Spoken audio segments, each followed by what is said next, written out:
How's Lone Star Eventing doing? It's going really well. It's going really well. Lone Star Eventing is a small training program here in Texas. I specialize in eventing, so equine eventing.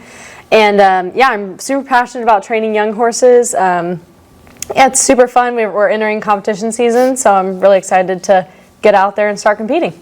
And you started a new job? I did, yep. I'm now a saddle fitter for Air Saddles here in Texas. Very excited about that as well. You're going to be traveling? Yeah, I will. And you know, it's a little scary, you know, traveling alone as a woman by yourself. It's a little nerve-wracking sometimes. Well, so it's a good thing because we're going to be talking safety, security, all that kind of stuff today. All right, let's do it. James Savage, aka Jim. Welcome. Hey, How's it going? Good seeing you, Jim. So you are a retired, give me your full title right now. So much like you, Joe, I retired, but on my maybe second or third career. But so I'm not really retired, full-time security consultant now. And so the experts say, you're going to change your career 10 times. I think I've done it a lot more than that. But yeah, you know, I'm here at Primal Gallery. It's a lot of fun, a lot less stress than the 24/7 engineering startups I was at. So anyways, what's your latest gig? Well, so a lot going on in the world today. And I've been in the consulting world here for 4 or 5 years, and basically trying to apply expertise and experience, skills I learned in the Secret Service over a 20-plus year career. And then when did you retire from the Secret Service? Seems like a lifetime ago, but July of 2004. So I've actually been retired now longer than I was an agent. Interesting. Wow. Yeah. But obviously a lot of flashbacks today, being the 20th inauguration of the 47th president, and brings back a lot of memories. Yeah. So Ryan and I were talking earlier. She's going to be traveling for work. Yeah. So. Yeah, and I heard a little security concern there. Yeah. Yeah. So what are your primary concerns, would you say? I guess just being by myself, you know, traveling. I'm less worried about when I actually get to the appointments, but I'm more worried about, you know, if I have to pull over in a remote location, you know, maybe get gas or something like that by myself is a little nerve-wracking sometimes, especially if it's late at night. Yeah, so you bring up a good point. And I think, you know, for the most part, women do a better job of being aware of their surroundings. I think men could learn a lot from that. And really being aware of your surroundings is your first line of defense. And to the extent you can actually plan when you're going to be vulnerable, because you accurately point out that's a point of vulnerability. You're by yourself. You're having to get gas, maybe someplace you're not familiar with. It's dark. You don't necessarily know who's around you. So you're already identifying some potential vulnerabilities there. And to the extent you can plan, like, hey, I'm going to get gas when it's daylight, if at all possible, and I'm going to stop in maybe a more populated area or one that I know a little better, and I'm more comfortable with that neighborhood as opposed to just kind of randomly stopping when I have to. Right. I'm a firm believer that everyone in their lifetime is going to be exposed to some form of violence. I know I have. I know I pack here at the gallery. I'm sure while you're traveling, you're going to be carrying some things. Eventually. Yeah. Need to work on that license, but. Yeah, so, you know, weapons carrying, things like that, it's not for everybody.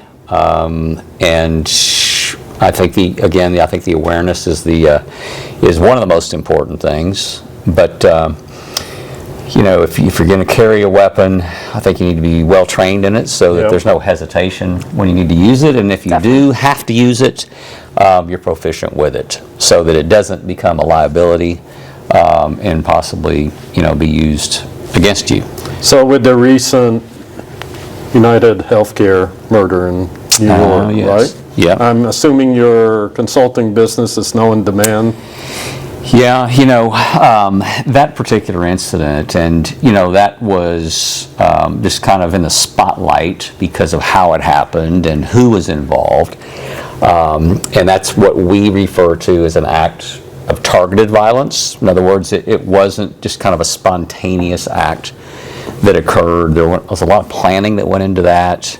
And that fits so nicely, if you will, or at least it corresponds very closely, I think is a better way to put it, with what we call the pathway to targeted violence. What everyone saw or read about was the final act, where an individual was literally assassinated. What they didn't see, which usually does come out and has emerged quickly, is that whole run-up or lead-up to the targeted act started with a grievance of some type. Yeah. And that is very common in these types of cases.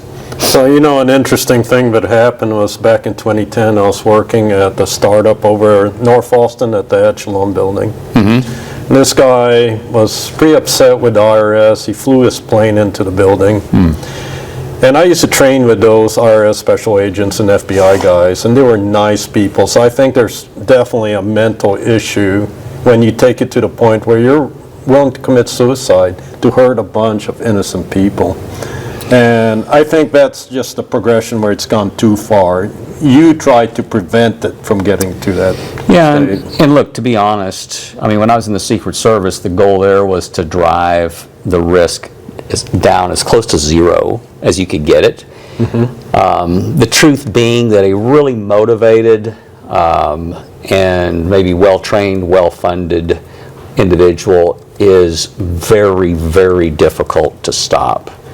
And so you basically, and what I do currently is help organizations, help high net worth individuals really try to identify where those points of exposure are, and those that are controllable, and try to minimize those so that you're driving that risk down. But truthfully, I don't believe there's anything such as 100% security. Mm-hmm. So it sounds like the Secret Service kind of has this path that they generally try to follow to minimize risk, but I think something that comes to mind for me when we talk about maybe failed security is recently the assassination attempt on Donald Trump when he was in his process of running for president this year. In your opinion, where do you think the Secret Service failed? Why do you think that may have happened? What's your opinion on that? Well, I've only availed myself of kind of the publicly known facts about that, but even so, it's a number of themes have emerged, and there were multiple failures really at multiple levels in that particular incident. And typically what you'll find in the after action reports is that there was poor communication, and not just internally with the Secret Service agents and team that was on the ground, but more importantly, communication between the Secret Service and their local police counterparts. And I think the public really underestimates how important local police are to securing these events. The local police are the ones that provide security along the motorcade route, blocking off intersections. They usually have responsibility for the outer perimeter. They have the boots on the ground. They are the eyes and ears, and it's so important to have that communication back and forth between the Secret Service. Yes, they're on a different radio frequency than the locals, but the command post should have representatives from all the different agencies involved so that they can all hear the same thing at the same time, and there won't be any delay in communication. That was one certainly. And then just, kind of the quality assurance piece wasn't there, regardless. I heard they were spread too thin. That was the excuse I heard. Well, I think, I think that's highly possible. The Secret Service has been asked to do more in the last many, many years than they ever have been in the past. And that is take on more responsibilities while under the Department of Homeland Security. And, it tends to, for using your term, spread agents, resources a little too thin. We all know that it's possible to multitask, if you will, but you're going to do a better job if you're focusing on a singular task. And at one time, the number of protectees that the Secret Service had responsibility for and needed to concentrate on was just a fraction of what it is now. So, I think that probably is true about being spread too thin. That can be overcome in a couple of different ways. You can either pare it back, or you can make sure that you're applying enough people and qualified people, to do that job. I know that when I was in the Secret Service, we had an obsession about protection, and Makes sense. Kind of a yeah. deal. Well, you're talking about protecting, the leaders of the free world, and even visiting foreign dignitaries. What was the Secret Service created for? Like, was it initially created to protect government officials, or? No, and many people aren't aware. Secret Service was created in 1865 to suppress counterfeiting, because a good portion of the dollars in circulation at that time were actually counterfeit. So from a kind of a higher point of view, Secret Service was created to protect the integrity of the nation's financial system. At that point, it was dollar bills. Right. That jurisdiction has since grown as technology has evolved with different types of credit and other things that represent value in our financial system, to include computer access device, network access, credit cards, obviously, and they have some jurisdiction in the area around, Bitcoin and that type of thing. So the investigative mission lives on. I've always believed that the investigative mission, as different as it was from the protection mission that everybody knows the Secret Service for, actually made for better investigators, better agents overall. Good investigators, we felt, would always make good protection agents, but my own personal opinion is the inverse is not necessarily true about good protection agents making good investigators. But so I think the investigative mission, even though it does draw resources away, it's highly developmental and I think advantageous for the agent overall. What about, so a huge aspect of this is the mental stability of the threat, I guess, right? Yeah, mental health is for sure. It's a huge aspect and consideration in a number of areas. I think in my generation we've really started maybe focusing on mental health a little bit more, and I've always been kind of of the mind. I know you included this in some of your steps that the Secret Service kind of looks for as for prevention, but just to bring up acts of violence, I have always felt that in some of the major school shooting cases that we've seen, I've always thought that if there was, there's some element of mental health that probably should have been addressed, and that I just think would have prevented some of these massive killings. Yeah, 100%. Unfortunately, there's this stigma that is still attached to mental health issues. Years ago, corporate America, and I think society in general, kind of turned the corner on physical well-being and physical health. Like, hey, this is important. We need to do this. We need to have programs to support this. It's so important as people, as individuals, that we're physically healthy. And I think the same thing needs to happen with mental health. And, I am not a proponent of labeling people as being mentally ill, and that in and of itself is not a determinant of somebody's degree of dangerousness when we look at or try to evaluate someone as to whether or not they actually pose a threat. To your point, Ryan, though, in many school shootings, workplace violence shootings, there are symptoms of mental illness there that are being manifested that sadly either weren't recognized or they weren't addressed. Right. But quite possibly, if they had been, it's easy to be an armchair quarterback, but if they had been, perhaps that person would not have traveled all the way down. that pathway to targeted violence. Perhaps they could have gotten help. And the threat assessment piece of what I do is looking for those indicators, those red flags, so that in fact you can look for points of intervention before that act occurs. So you've got quite a following, I'm assuming, for your Lone Star eventing. Yeah, I would And say decent. Social media. I'm assuming the Secret Service has had to branch out into prevention via social media. Well, social media now has just become an extension of people's realities, and it's a forum for their expression. So when, like today, as in currently, if we are evaluating whether or not somebody actually poses a threat or kind of what their mental state may be, are they actually on that pathway or not? Social media is one of the first places that we look because that's how people express themselves. And back to your point, Ryan, particularly in school shootings, kids, young people are very active on social media, so that is a very common place that they're going to express how they're feeling.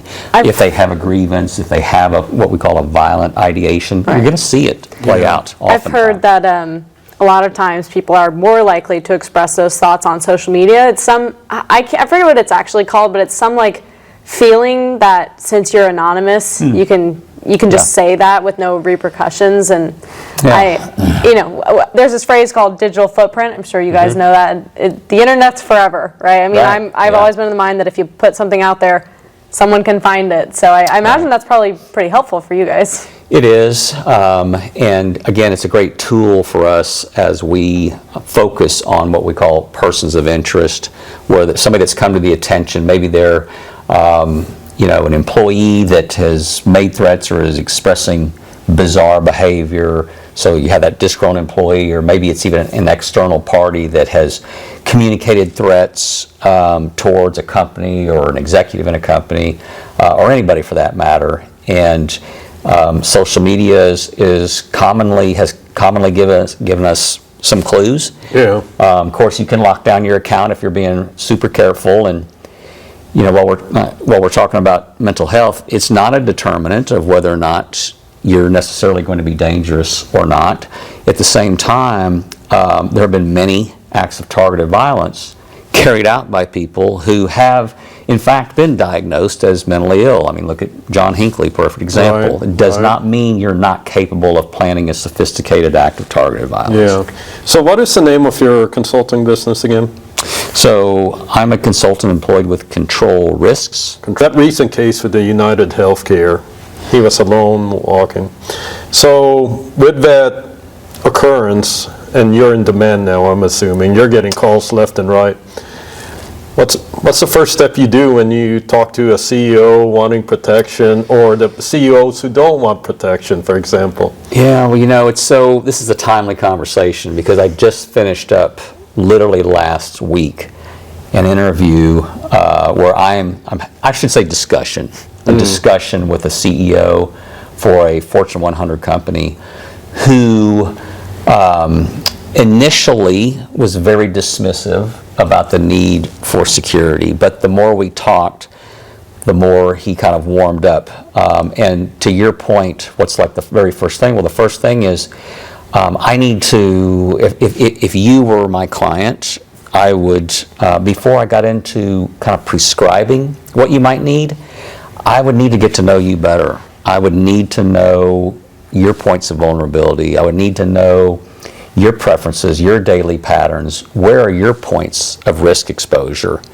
I always like to use that medical analogy, like no doctor is going to write you a script like saying, hey, this is what you need, without at least a cursory examination. Right. And that's what I'd want to do with you.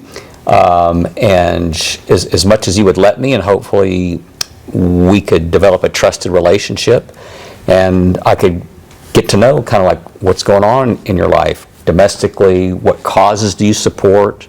Are any of those controversial?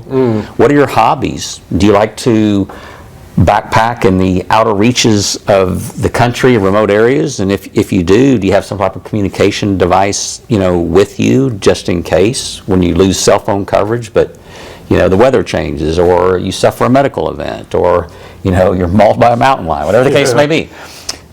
So that very first step, the assessment piece, is critical for me, really fielding you, developing for you a suggested plan of action, which is going to cost you money. So I want it to be well-founded, and I want you to understand the justification, the basis for why are we recommending these things. Here's what we saw, here's what we believe, and we believe these mitigation measures are appropriate for you. Right, that makes sense. Yeah. Yeah. So for you, Ryan, it might be quite a bit different than it is for Joe. Being very high profile, primal gallery owner. Oh yeah, of course. But the thing about it is, in my previous startups, we used to have to budget for that. So what is the going rate now to get gym services? Well, that's, I really don't feel comfortable talking price-wise, but consider myself, as I do too, I mean,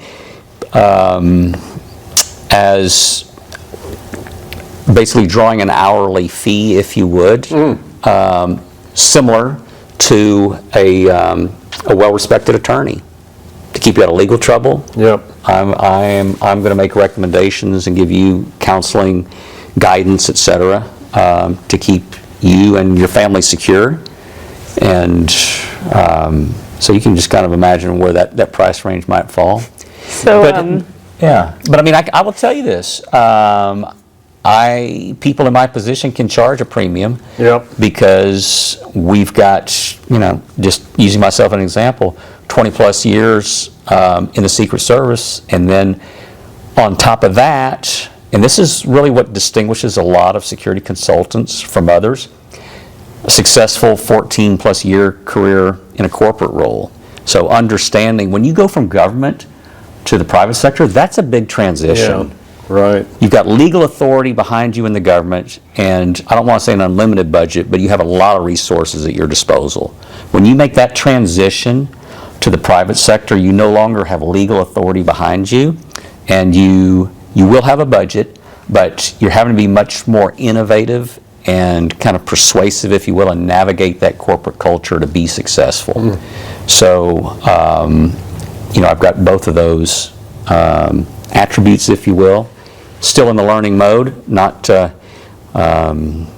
always be a student of the profession, but I try to take that diverse background and employ it to the benefit of my clients. So once you have this discussion, you you assess maybe the threats surrounding the company. What's the first step in this pathway? When do you decide, okay, this is a real threat and something we should actually be concerned about?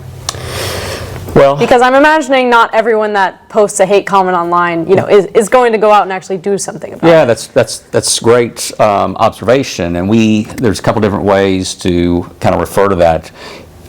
Some parts of the threat assessment world like to use the hunters, which is the real threats, versus the howlers. Okay. Which are you? Are you somebody that's just making noise? Are you just barking? Right. Or are you going to bite? Yeah. And we all know that some of the more dangerous dogs are the ones that never bark. And so the assessment piece, behavioral threat assessment piece, in the Secret Service, we call it protective intelligence.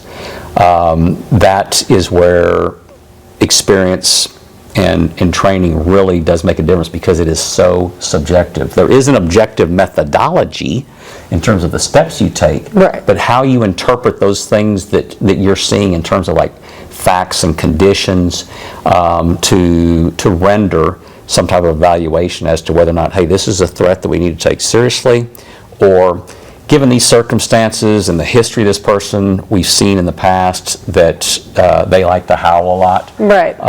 We've never seen them hunt. We've never seen them demonstrate behavior that they're actually in a predatory progression, so to speak. Yeah. So we're going to stop it right here, because talking about security, I see somebody checking in, and a producer is going to stop it. Joe, there is one thing I wanted to expand upon, if I could. You've heard me use this term, act of targeted violence, and maybe even use the terminology of the pathway of targeted violence. And I think it just, there is still a lingering mythology out there that needs to be dispelled. about these mass casualty events, mass shootings, workplace violent shootings, related shootings, school shootings, that the individual just snapped and just started shooting. And that is just not the case. I mean, there have been decades now of research, as well as just evidence, if you will, from past events that before the act of targeted violence ever actually occurs and is perpetrated, it usually starts with a grievance. And look, we've all had grievances before. Most people let go of being treated unfairly, unjustly. Somebody cuts you off in traffic. You know, you don't feel like you're being treated fairly, whether it's at work, school, whatever the case may be. There is a small number of people, thankfully it's a small number, that hold on to that grievance. It kind of percolates inside, and the next step in the pathway to targeted violence is what we call violent ideation. And that is where the individual not only doesn't let go of the grievance, but believes that the resolution to it should involve some type of act of targeted violence against an individual, against an organization, even in some cases, a computer network. But for the sake of this conversation, we'll talk about targeted violence on a person. And many times that violent ideation will remain, but they won't go beyond that. An even smaller number of people will progress to the next stage, which is research and planning, and that is actually conducting in-depth research on how to resolve that grievance with a violent act, selecting the type of act, deciding where it should happen, when it should happen, who should be targeted. And if there's no intervention at that point and they continue heading down that pathway, the penultimate step is research and planning, where they are actively kind of doing a dry run or practicing to perpetrate that event.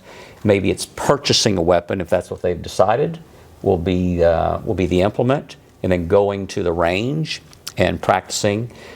Maybe it's following their intended victim. That's why stalking is a predatory behavior. It should not be dismissed. That's a brief digression from what we're talking about right now, but that's why stalking should be taken seriously in all cases.